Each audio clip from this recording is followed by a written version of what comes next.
आज ऑपरेशन सिंदूर को 1 साल पूरा हो चुका है। आज से 1 साल पहले पाकिस्तान द्वारा भेजे गए दहशतगर्दों ने कश्मीर के पहलगाम में हमला किया था और उसका बदला लेने के लिए भारतीय सेना की तरफ से ऑपरेशन सिंदूर चलाया था और पीओके के कई इलाकों में जो ट्रेनिंग कैंप चल रहे थे उनको तबाह किया था। उसके बाद बुखलाई पाकिस्तान की तरफ से पुंछ शहर को निशाना बनाकर गोलाबारी की थी, जिसमें कई कीमती जानें चली गई थी। और उसके बाद सरकार की तरफ से कई बड़े बड़े वादे किए गए थे। क्या वो वादे सारे पूरे हुए? आज 1 साल पूरा हो चुका है। जानते हैं लोगों से, लोगों को ऑपरेशन सिंदूर को लेकर क्या कहना है। आज से 1 साल पहले कश्मीर के पहलगाम में हुए आतंकी हमले के बाद भारतीय सेना ने ऑपरेशन सिंदूर चलाकर पीओके में मौजूद कई आतंकी ट्रेनिंग कैंप को तबाह कर दिया था। लेकिन इसके बाद बुखलाए पाकिस्तान ने पुंछ शहर और सीमावर्ती इलाकों को निशाना बनाते हुए जबरदस्त गोलाबारी की थी। इस गोलाबारी में पुंछ शहर के 14 लोगों ने अपनी कीमती जानें गंवाई थी। देखो, आज की रात 6 और 7 की रात में ज़बरदस्त फायरिंग पाकिस्तान की तरफ से, जिसमें जो टोन सिटी है हमारी पुंछ सिटी, जिसमें हिंदू सिख मुस्लिम लोग हमारे भाईचारा था, जिसमें धुआं कर दिया। कम से कम 7 तारीख से लेकर 10 बजे तक बहुत ज़बरदस्त बमबारी हुई, जिसमें कम से कम 500-600 गोला यहाँ पर पड़ा। लोगों में अफरा तफरी मच गई, पैनिक मच गई। लोग जहाँ पर छोड़कर हिजरत करने की दौड़ना शुरू हो गए, माल मवेशी को साथ लेकर। ऐसा मंजर मेरे ख्याल में ये 2025-27 मई को देखा हमने। पहले कभी नहीं हमने मंजर ये देखा। कुछ 47 भी हमने हंडाई का, 65 भी, 71 भी, किरनी का बॉर्डर था यहाँ पर, वो उस पर बहुत जंग हुई थी। उसके बाद करगिल था।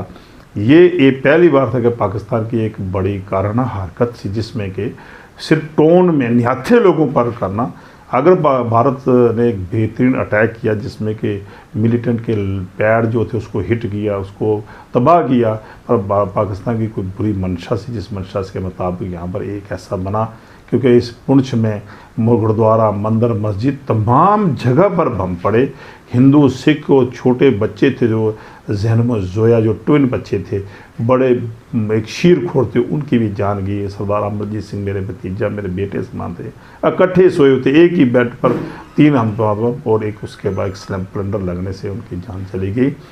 तो ये यादें जो हैं मेरे ख्याल हमें आज फिर ताज़ा ताज़ा हुई कि वाक़या भाई वो मंज़र हम कभी याद कर देखते हैं कि पुंछ में जंग लगी और जंग का ऐसा मंज़र था कि किसी कास्ट, कलर, क्रीड, कास्ट को नहीं छोड़ा और हर जगह पर पूरी 17 वार्डें थी, वहाँ पर बम पड़े। आज ऑपरेशन सिंदूर को 1 वर्ष पूरा हो चुका है। 1 साल बाद भी पुंछ के लोगों के हौसले काफ़ी बुलंद हैं। वहीं लोगों का कहना है कि अगर भविष्य में भी फिर से कोई ऑपरेशन होता है तो भारतीय सेना के साथ कंधे से कंधा मिलाकर खड़े रहेंगे। देखिए, आज ऑपरेशन सिंदूर को 1 साल होने को है और आज ही का दिन जैसे अगर बात करेंगे तो मुझे लग रहा है कि शेलिंग खोज स्टार्ट थी और लोग बड़े अफरा तफरी में इधर से उधर भाग भी रहे थे, लेकिन बहुत सारे डटे हुए थे कि हमने जवाब देना है इस शेलिंग का। लेकिन नुकसान जो पड़ोसी मुल्क ने सिर्फ सिविलियंस को अटैक किया और सिटी पे अटैक किया, जिसका नुकसान मुझे लग रहा है कि 16 लोगों की जानें यहाँ चली गई थी। उसमें 2 लोग हमारे कजन्स भी थे छोटे, जिनकी डेथ हो चुकी है और यहाँ से वॉकिंग डिस्टेंस पे उनका घर है। उनकी यादें तो कभी पूरी मुझे लग रहा है कि दिल से नहीं जा सकती। हमारे क्या, वो पूरे हिंदुस्तान के दिलों में थे बच्चे। और लेकिन कहीं ना कहीं अब ये हम सोचते हैं कि अपने देश के लिए जान देना बहुत बड़ी बात है। वो अपने देश के लिए शहीद हुए हैं और मुझे लग रहा है कि आज 1 साल होने को है कि आज फिर अगर ऑपरेशन सिंदूर होता है तो जो हमारे डिस्ट्रिक्ट पुंछ की जो लोग हैं वो बिल्कुल अपनी इंडियन आर्मी के साथ, अपनी पुलिस के साथ और डिस्ट्रिक्ट एडमिनिस्ट्रेशन के साथ शाना बशाना खड़े रहे। सीमावर्ती जिला पुंछ, जिसने पिछले वर्ष पाकिस्तान की गोलाबारी का दर्द बहुत ही करीब से महसूस किया था, आज भी उस भयानक मंजर को याद करते हुए टूटे घर, उजड़े बाजार और मासूम लोगों की मौत ने पूरे इलाके को डरा कर रख दिया था। लेकिन इन सब के बावजूद लोगों का हौसला नहीं टूटा। आज ऑपरेशन सिंदूर की पहली वर्षगांठ पर जब लोगों से बातचीत की तो देशभक्ति और सेना के प्रति सम्मान साफ दिखाई दिया। मीर साहब, ये बताएं कितना फर्क महसूस कर रहे हैं आप?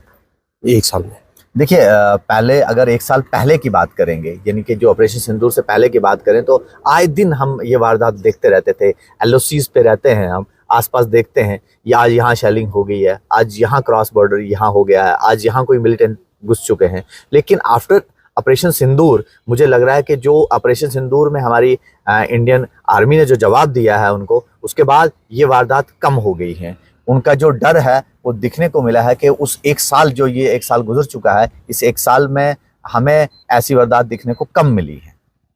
तो क्या लोगों की डिमांड्स रही हैं उसके बाद, क्या वो डिमांड्स सरकार ने पूरी की हैं सारी? देखिए, जहाँ तक डिमांड्स की बात करें तो बहुत सारी डिमांडें, इंसान की इतनी डिमांडें होती हैं कि हर कोई पूरी नहीं कर सकता, लेकिन एक दो डिमांडें तो ऐसी थी जिनको पूरा किया जा रहा है। लेकिन मैं एक आपके थ्रू एक और मैसेज देना चाहूँगा। एक तो हमारे यहाँ पे एक हाईटेक हॉस्पिटल की डिमांड जो थी वो ज़रूर होनी चाहिए थी। तो मुझे ऑनरेबल जनाब होम मिनिस्टर साहब से जब हमारी भी बात हुई थी तो हमने भी हाईटेक हॉस्पिटल की बात की थी। एक ऐसा हॉस्पिटल, चाहे वो इंडियन आर्मी के उसमें हो, ब्रिगेड में हो, चाहे वो पुंछ में किसी भी जगह पे हो, क्योंकि ये एलओसी है यहाँ से 240 किलोमीटर के आसपास जम्मू है। यहाँ से जब किसी को शिफ्ट किया जाता है तो बड़ी खस्ता हालत है यहाँ की रोड्स की भी, और साथ साथ एक सिटी के आसपास के एरिया को एक ऐसी रोड बनाई दी जाए जो इमरजेंसी के टाइम पे डिफेंस के लिए यूज़ हो जाए, ताकि किसी को ये प्रॉब्लम ना हो आने जाने के लिए, खासकर इंडियन आर्मी को।